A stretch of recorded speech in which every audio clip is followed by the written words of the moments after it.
নমস্কার আমার আপনজনেরা, রুদ্রবার্তা টুডেতে আপনাদের সকলকে স্বাগত জানাই। আমি রুদ্রপ্রসাদ ব্যানার্জি। আপনারা জানেন আমি বারংবার বলে এসেছি যে জগন্নাথ দেবের এই যে মন্দিরটা, যেটাকে জগন্নাথ ধাম কালচারাল সেন্টার নাম দেওয়া হয়েছে, সেটা করার পর থেকে মমতা বন্দ্যোপাধ্যায় কিন্তু আরও বেশি বিপাকে পড়তে চলেছেন। এটা নিয়ে আমার একটা প্রতিবেদন ছিল রুদ্রবার্তায়, যারা দেখেছেন তারা জানেন, যারা দেখেননি তারা একবার দেখে নেবেন। সেখানে কিন্তু আমি বেশ কটা কথা উল্লেখ করেছিলাম, যে কথাগুলো আজকে ফলিত সত্য হয়ে গেছে। একটা খুব ভাইরাল ভিডিও আমরা দেখতে পাচ্ছি, জানেন সেই ভাইরাল ভিডিওতে একটা অদ্ভুত কথা রয়েছে। সেটা হচ্ছে তহা সিদ্দিকী, তিনি এক জায়গায় বক্তব্য রাখছেন এবং চাঁচাছোলা ভাষায় তিনি বলছেন যে বাংলার মুখ্যমন্ত্রী মমতা বন্দ্যোপাধ্যায় দীঘাতে একটি মন্দির তৈরি করে দিয়েছেন, এবং সেই যে মন্দির তৈরি করে দিয়েছেন আমরা দীর্ঘদিন ধরে বলে আসছি যে দীঘার বুকে একটা জায়গা আমাদের দেওয়া হোক, এবং সেখানে ওয়াকফের টাকায়, ওয়াকফ যে আছে তাদের বোর্ডকে বলে সেই ওয়াকফের সম্পত্তির টাকায় ওখানে একটা বড় করে মসজিদ করা হোক। অর্থাৎ দীঘার বুকে মসজিদ করার দাবি কিন্তু তোলা শুরু হলো। আমি কিন্তু আপনাদের জানিয়েছিলাম যে এটা হবে, কারণ মমতা বন্দ্যোপাধ্যায় সরকারি টাকায় যেটা করেছেন, এই যে মন্দির যেটাকে তিনি দেখাচ্ছেন যে কালচারাল সেন্টার, কিন্তু মানে সরকারি ভাষায় ওই ফাঁক রেখে দিয়েছেন, কিন্তু এই ফাঁক রাখতে গিয়ে খুব বাজে জায়গায় চলে গেছেন। কারণ আলটিমেটলি ওটা তো একটা মন্দির, তিনি নিজেও বলছেন মন্দিরের দ্বার উদ্ঘাটন, মন্দিরে জগন্নাথ দেবের মূর্তি, তার মন্দির। কিন্তু জগন্নাথ ধাম বলে যেরকমভাবে তিনি উড়িষ্যা সরকারের কাছে একটা চিঠিফিটি পাবেন আর কি, মানে এটা নিয়ে তদন্ত চলছে যে কাঠটা কোথা থেকে এলো। এই কাঠের তদন্ত হচ্ছে। আজকে দেখলাম মমতা বন্দ্যোপাধ্যায় বললেন যে আমরা কোনোদিন চুরি করি না, এটা নিয়ে এসছেন, যিনি নিয়ে এসছেন তিনি ফাঁসবেন, যিনি করে থাকেন তিনি চুরি তিনি ফাঁসবেন। তিনি কোথা থেকে নিয়ে এসছেন, কী করেছেন তিনি জানেন, এবং তিনি কেন উদ্বোধনের দিন এসে এখানে উদ্বোধন করলেন সেটা নিয়েও প্রশ্ন আছে। এ নিয়ে আমার বিস্তারিত ভিডিও রুদ্রবার্তায় আছে, আপনারা দেখে নেবেন। তো সেখানে যখন উড়িষ্যা সরকার যখন প্রশ্ন তুলছে, যখন এদিকটা চলছে, মমতা বন্দ্যোপাধ্যায় বুঝতেই পারেননি যে তার আরও একটা বিপদ ঘনিয়ে আসছে। আর সেটা হচ্ছে 2026-এর ভোটের আগে মুসলিম সমাজ থেকে কিন্তু এই দাবিটা উঠবে। দীঘা একটা পর্যটন কেন্দ্র ছিল, সেই দীঘা একটা পর্যটন কেন্দ্র, সেখানে আপনি মন্দির করে ওটাকে একটা মন্দিরের জায়গা তৈরি করলেন, মানে দীঘায় যারা যাবে তারা কি ওই মন্দিরে যেতে হবে, এই একটা চিন্তাভাবনা আসবে। এবং তার সঙ্গে সঙ্গে দীঘায় যদি মন্দির হয় তাহলে মসজিদ কেন হবে না, সরকারি টাকায় যদি মন্দির হয় তাহলে সরকারি টাকায় মসজিদ কেন হবে না, এই বিতর্ক কিন্তু শুরু হলো। এবং দেখবেন আপনি 2026-এর ভোটের আগে এই দাবি কিন্তু ধীরে ধীরে বাড়বে। আর এই ধীরে ধীরে যত বাড়বে মমতা বন্দ্যোপাধ্যায় তত বেশি ব্যাকফুটে যেতে হবে। কারণ মমতা বন্দ্যোপাধ্যায় এবার যদি বলেন হ্যাঁ আমি মসজিদের জন্য করছি, তাহলে হিন্দু ভোট কিন্তু তার হাত থেকে বেরিয়ে যাবে। মানে মমতা বন্দ্যোপাধ্যায় যেটা চেয়েছিলেন যে মুসলিম ভোট তো আমার কাছে আছেই, কারণ আমি বলেই দিয়েছি দুধ দেওয়া গরু লাথি সহ্য করতে হয়। আজও দেখুন আপনি মুর্শিদাবাদে গিয়ে আপনি কার দোষ দেখছেন, পুরো দোষ চাপিয়ে দিয়েছে কাদের ঘাড়ে না, বিএসএফের ঘাড়ে, বিজেপির ঘাড়ে এবং কার্তিক মহারাজের ঘাড়ে। অর্থাৎ তিনি মানে দুধ দেওয়া গরুর কোনো দোষ দেখতে পান না, কারণ দুধ দেওয়া গরুর লাথি তিনি সহ্য করেন, বাংলার হিন্দু জনগণও সহ্য করে নেবে, এটা তিনি ভাবেন আর কি। তো যাই হোক, তিনি তো সেটা করছেন এবং তিনি ভেবেছেন এই ভোট তো আমাদের আসবে, বাকি যেটা হিন্দু ভোট আছে ওটা যদি মন্দিরের নাম করে এসে যায় ব্যাস তারই শেষ। রাজনীতি যে বলছে যে জায়গাটা নিয়ে গেছে, সেটা হচ্ছে বিরোধীরা যেটা অভিযোগ করে সেটা হচ্ছে মমতা বন্দ্যোপাধ্যায়ের উপর একটা কিন্তু দাগ লেগে গেছে। সেটা হচ্ছে সংখ্যালঘু তোষণ করতে করতে তিনি এমন জায়গায় পৌঁছে গেছেন যে হিন্দুদের জন্য তিনি কিছু ভাবেন না। এইখান থেকে দাঁড়িয়ে মনে হয় মমতা বন্দ্যোপাধ্যায় ঠিক করেছিলেন যে হ্যাঁ এই জগন্নাথ ধাম কালচারাল সেন্টার এর করার দরকার আছে, এবং তিনি তা করলেনও। এবং তিনি করে এটাকে নিয়ে তিনি দেখাতে চাইলেন যে তিনি হিন্দুদের জন্য কিছু করছেন।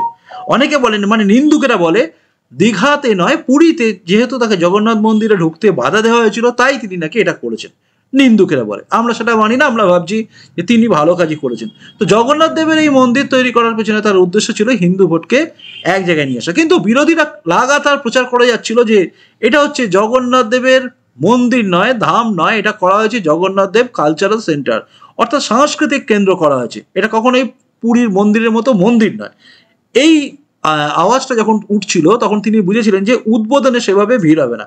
উদ্বোধনের জন্য অনেক টাকা তিনি খরচ করেছিলেন, কিন্তু দেখা যাচ্ছিল উদ্বোধন নিয়ে সেভাবে মাথামাতি কিন্তু রাজ্য জুড়ে ছিল না। আর তখনই উদয় হলো কিন্তু দিলীপ ঘোষের।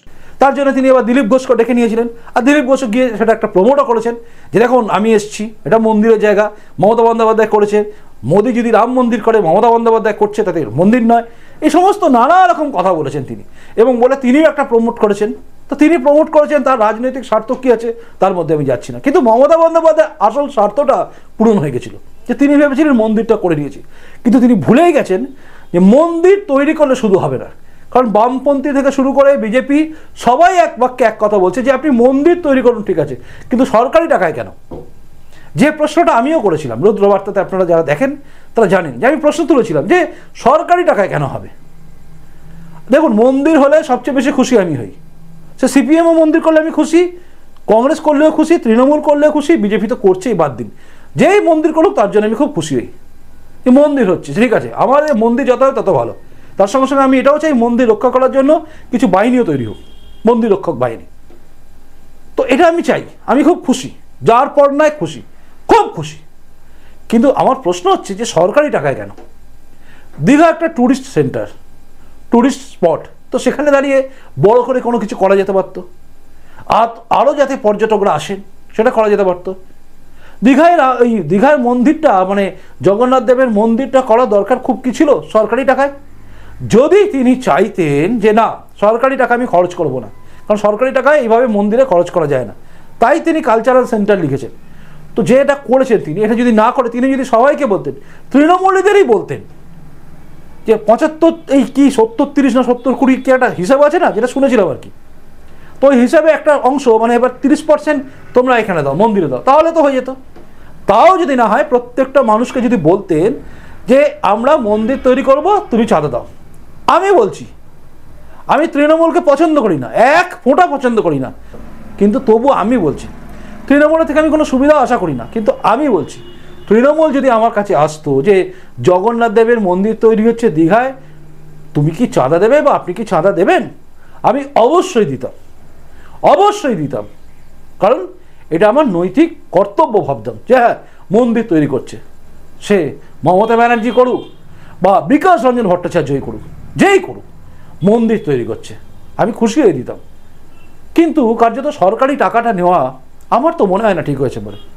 আচ্ছা, আপনি কি ভাবছেন, নেওয়াটা কি ঠিক হয়েছে?